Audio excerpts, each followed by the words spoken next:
my name is Anna, and this is the second part in a series of videos about raising chickens. Last time, I was creating an infrared-based incubator, which you can find down below.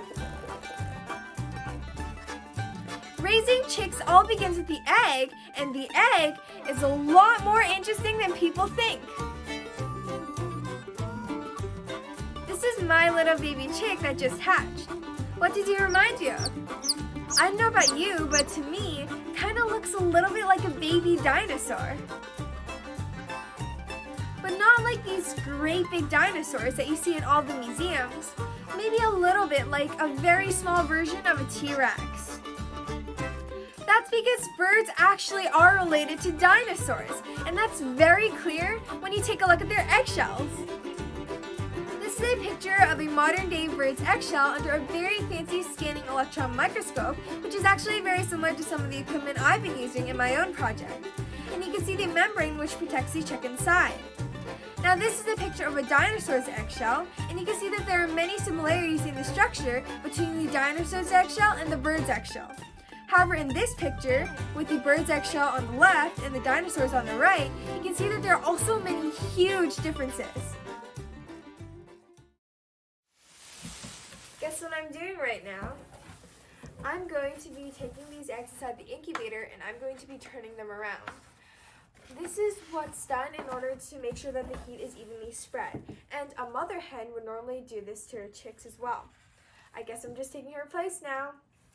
For the next 20-ish days, I'm going to be doing this 3 times a day. Shh. Right now, I'm going to go inside this incubator in order to see how many of these chickens are alive.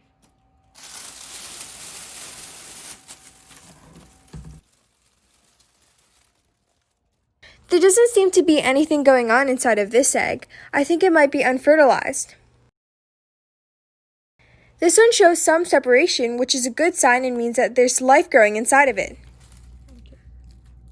This one doesn't really look like there's anything inside it.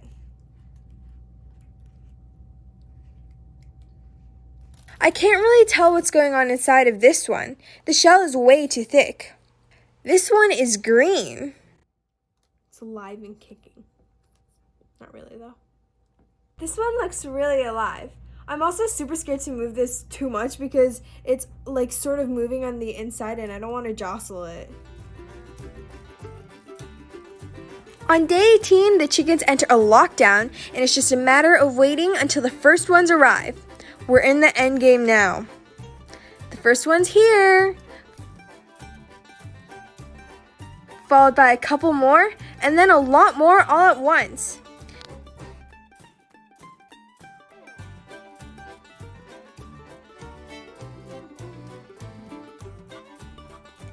I'm going to build a brooder where they'll stay in for the next 4 weeks before moving them to a much bigger, outdoor, permanent home.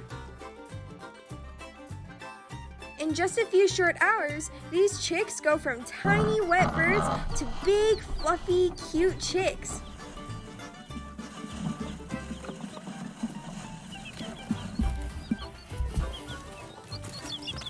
Please like, subscribe, and watch the other videos in the series.